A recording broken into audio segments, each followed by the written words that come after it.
Now, there are some terms in literature that if you don't know them, just know that you are not a literature student, maybe you're a biology student. Now, in today's video, I'm going to be talking about important literary terms every JAMB or WAEC literature student must know. So you must know all these things. Problem we have is some persons, they jump into literature, they jump into reading the novels. Of course, I'll be doing summary of the novels on this channel, of all the novels you need in literature. But before you do the novels, these are the things that will help you, because the questions that will be asked will be based on the literary terms. And if you don't know the literary terms, there is obviously a problem. All right, so let's start from the known to the unknown.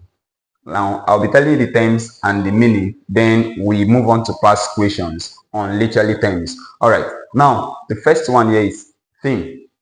Now, theme means the main central idea or message in a literary work.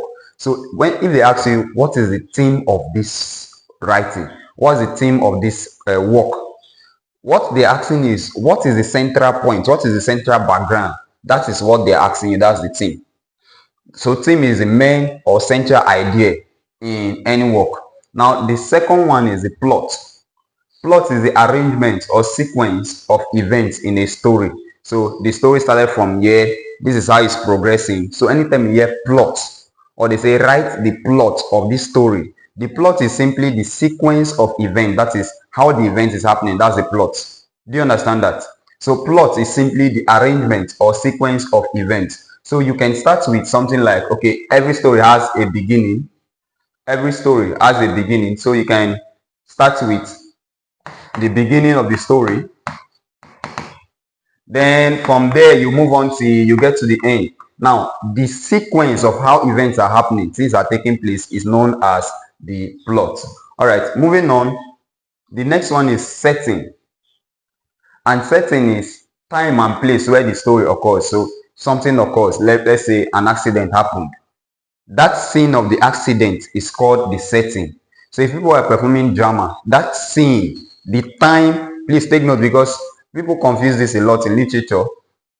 They think setting is only the place where the event occurs.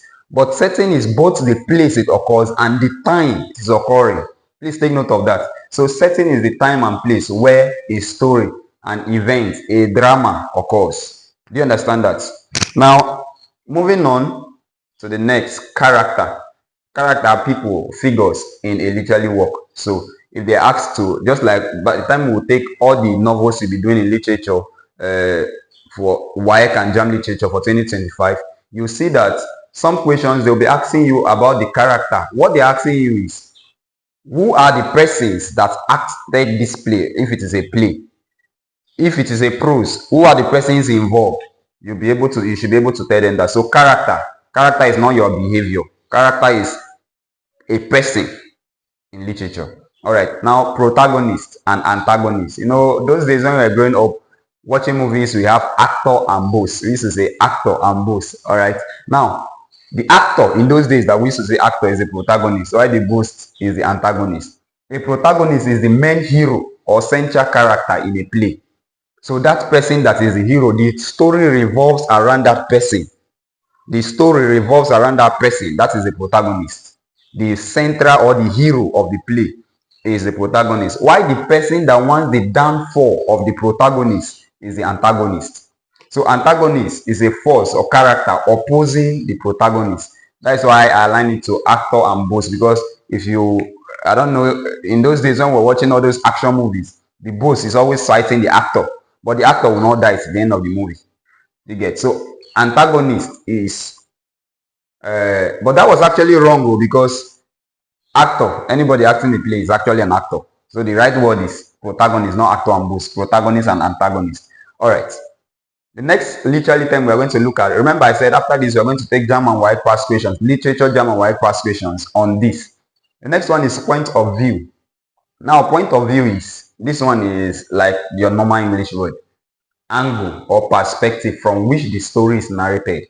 Now, a story in literature can be said, and if you don't look at it deeply, you might not know the meaning, because if you've not checked the point of view, looking at it, reading it as a mere English word, you might not know where the writer is coming from, the angle the writer is coming from. It may mean a different thing, but the writer means different things. because there are some figures of speech that might be used, and if you read it like a normal English word, you might not get the meaning. Now, point of view is actually the perspective from which the narrator is coming from.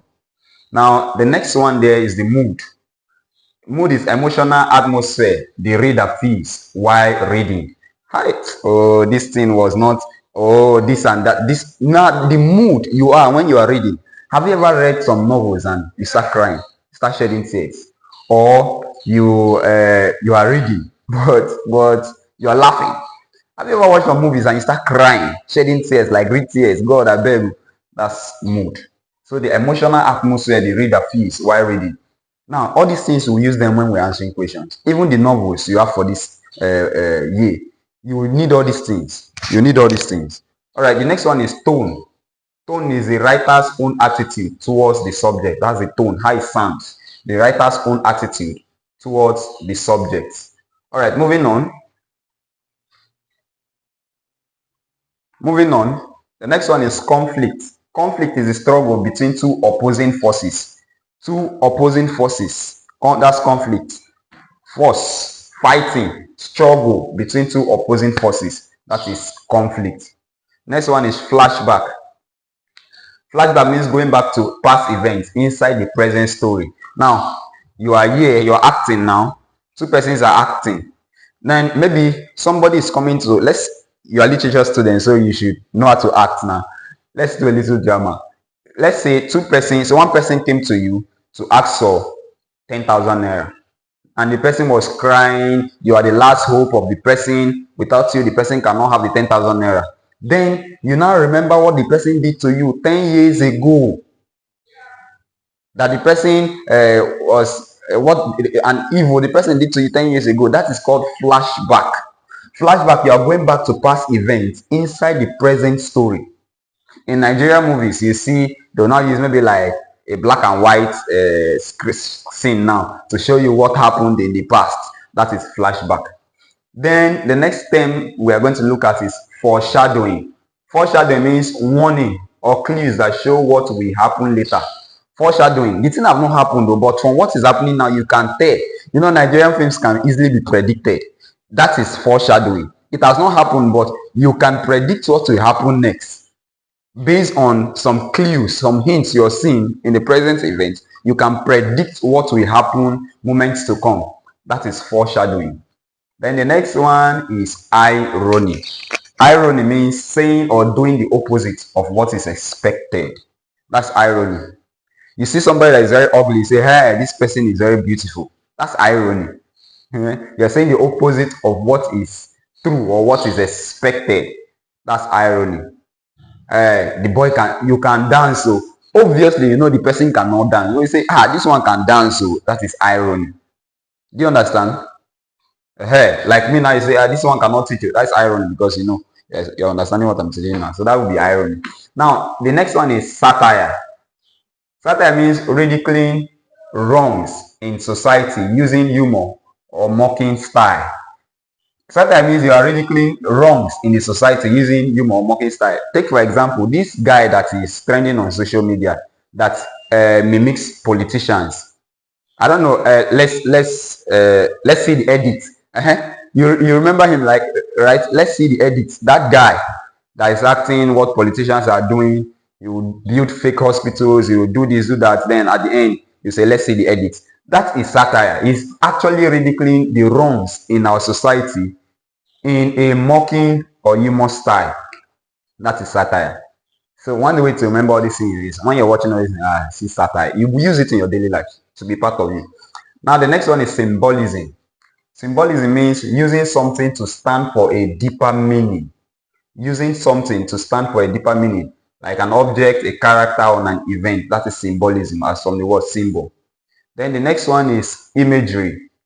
Words that appeal to senses, like sight, smell, taste, touch, sound. That's imagery. It makes you, when you hear the word, you can imagine something. You can create a mental picture in your mind.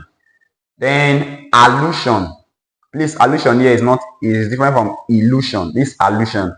Allusion means a short reference to known events, person, Bible, myth, etc. So if you make a short reference of something that happened in the Bible, or something that happened in some time ago, you are making a short reference. That's allusion. So make an allusion of Nigerian history. Make a short reference of Nigerian history.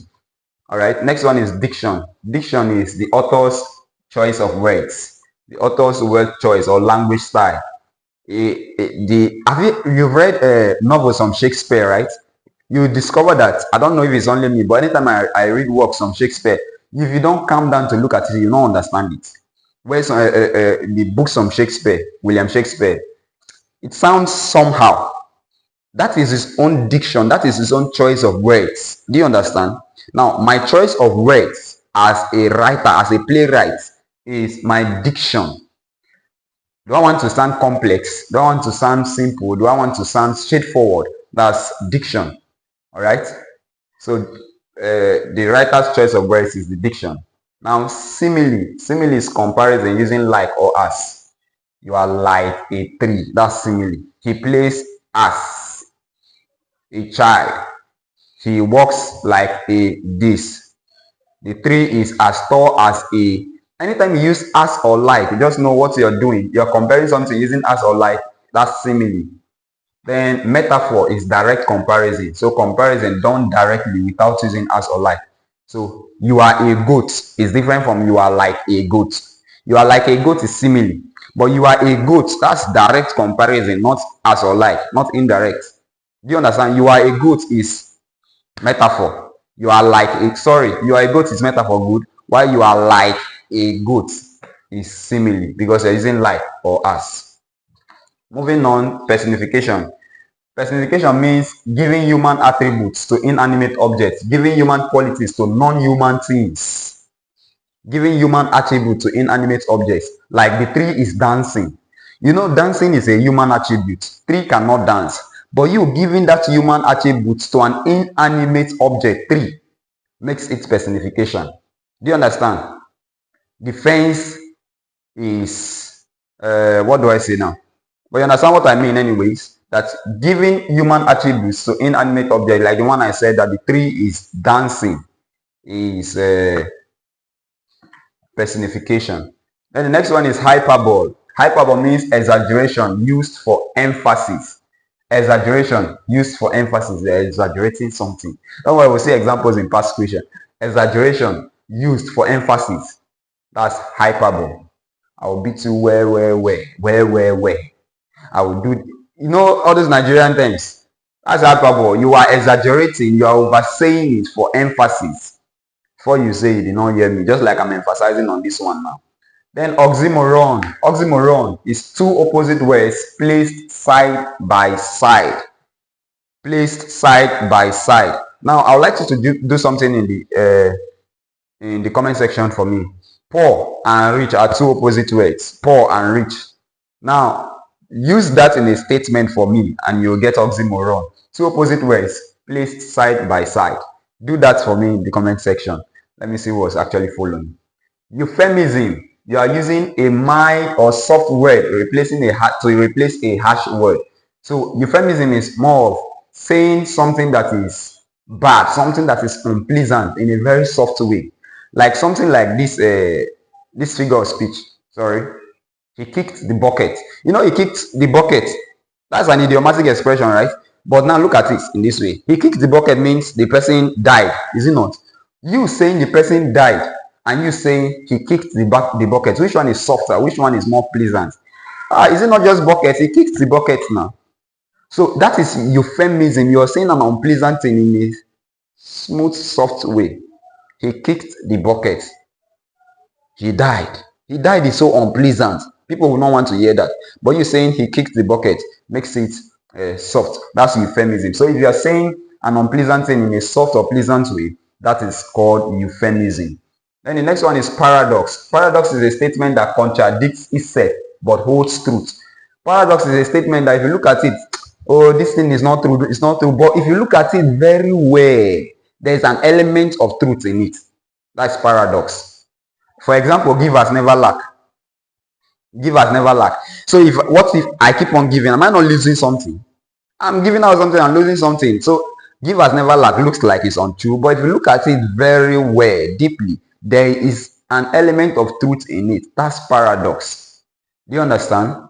He that saves his life will lose it, but he that loses his life will save it. That one that is written in the Bible, that's paradox, because it's looking untrue, but if you look at it, what it actually means, there's an element of truth in it. All right? Now, the next one is onomatopoeia. Onomatopoeia means words that imitate sounds like boom, hiss, crash. These are words that imitate the sound of that particular thing. Boom, it's happening, boom. Alliteration, repetition of same consonant sounds. Alliteration of same consonant sounds, like Messiah made man, man made money, money made, you know, other things. Messiah made man. You see, I'm repeating M, M, M, M, M. That's alliteration. Abi? So repetition of consonant sounds. Now, alliteration. Then assonance, repetition of vowel sounds. Repetition of vowel sounds, alliteration. Maybe starting with E, E, E, E, E. Maybe starting with A, like that. That's assonance. So assonance, vowel, alliteration, consonants. Now, the next one here, we're almost done before we take the past question. JAMB and WAEC past question. Stanza, group of lines in a poem forming a unit. Like if you're singing your hymn, you say stanza 1. Some used to say standard 1. Hi, I'm ashamed of you. All right, stanza 1, stanza 2, stanza 3. Stanza is actually a group of lines in a poem forming a unit. Then rhyme is similar ending sound pattern in lines of poetry. That's rhyme, similar ending pattern, sound pattern in lines of poetry. You know how to do rhymes, right? Now, let's look at some past questions before we proceed. But before we go into the JAMB and WAEC past questions on literary terms, I told you before that you must know all these things before you even start to read your novels, the novels for this year, because you need the idea to assimilate the novels or to answer questions in the novel. The novel is not about telling the story. It's being able to answer the questions that will come from the story. Do you understand that? Now, if you've not joined my JAMB and WAEC group, my JAMB and WAEC group, WhatsApp group is ongoing, and it was free, but the free limit was 180 persons, and 180 persons have taken up that space. So those joining now, they're actually paying a token. That's more money, and it covers your JAMB. All right. So normally the price is 30,000, but if you're coming from this video, just send me, my phone number will be on the screen. Just send me a message that you're coming from this particular video, and I'll give you a discount of 10,000. So instead of 30,000, you're paying 20,000, and it covers your JAMB. That's insane. JAMB is next year, April. All right. So that's by the way. And if you're not subscribed to my channel, this might be the last time you're seeing me on your feed. So please click on the subscribe button so you keep on seeing videos from me. If you learn something, if you did not learn anything, there's no need subscribing. If this was a waste of time, there's no need subscribing. But if you learned something, click on the subscribe button so you keep on seeing videos from me. All right, moving on. Let's look at JAMB questions and some JAMB and WAEC questions and their year. So to make things easy, I already placed the answers here. A comparison, number one, this was JAMB 2023 questions. A comparison that does not use like or as is called what? That does not use as or like. A is a spawn, B metaphor, alliteration, hyperbole. You and I know that this is a bonus question. The answer there is what? Metaphor. Similarly uses as or like. The one that does not use as or like is what? Metaphor. So metaphor is the answer. The next question, that was JAMB 20. The next question is JAMB 2022. The author's attitude towards the subject of the story is known as dash. Now, people that said this question said they don't even know how to set question, because if I was the one setting the options, I'll put diction here. Because most persons, once they hear the author's attitude, they may think it's diction. But remember, diction is different from tone. Diction is the choice of words, while tone is the author's attitude. Do you understand? So the answer to this question, the author's attitude towards the subject of the story, is known as tone. Tone is the answer there, not diction. Moving on to the next, JAMB 2021. Which of the following literary terms appeals mainly to the senses? Is it irony, imagery, symbolism, or epigram? The answer is imagery. I told you imagery gives sense appeal. And the next question, JAMB 2019. The living dead is an example of dash. The answer is showing. I would have loved you to answer this one, but I've already shown you the answer. The living dead is an example of dash. Is it metaphor, oxymoron, irony, satire? The answer is obviously oxymoron. Remember, I told you oxymoron, you are placing opposite words side by side. Living, dead, living, and dead. How can somebody be living and at the same time dead? So when you are placing opposite words side by side, what you have is what? Oxymoron, the living dead. The rich poor. The rich poor man. Opposite words side by side, that's oxymoron. Now, when a poet exaggerates a statement for effect, it is known as what? Hyperbole. Hyperbole, you're hyping the person. Is that what it means? No. You are exaggerating a statement. Exaggeration is hyping, man. Yes. So when a poet exaggerates a statement for effect or for emphasis, the answer is actually was hyperbole. That was JAMB. That was what year? JAMB 2017. JAMB 2016. Which term refers to mild words used to replace harsh ones? The answer is what? Without the option. Now, what's the answer? Let me know if you're following. The answer is euphemism. Euphemism is the answer. He kicked the bucket. That was the example I used while explaining. Next one. Giving human qualities to animals and objects is called dash. This is JAMB 2012. Giving human attributes is personification. Giving human attributes to inanimate objects. The 3 is dancing. Alright. Then let's look at some WAEC past questions on these two. WAEC 2022. Which of the following literary terms means the central idea in a literary work? Central idea. Thing. Remember I talked about that. Next one. WAEC 2017. The child is the father of the man is an example of dash. Look at it very well. What is the answer? Even before I give you the answer. The child is the father of the man. Examine the statement very well. Is it hyperbole? Is it paradox? Is it euphemism? What is the answer to this question? Now look at this. The child is the father of the man. The first thing you ask yourself, is this actually true? Is the child the father of the man? Well, to save time, the answer is B, paradox. Paradox, because if you look at this, the child is the father of the man. It looks false, looks untrue.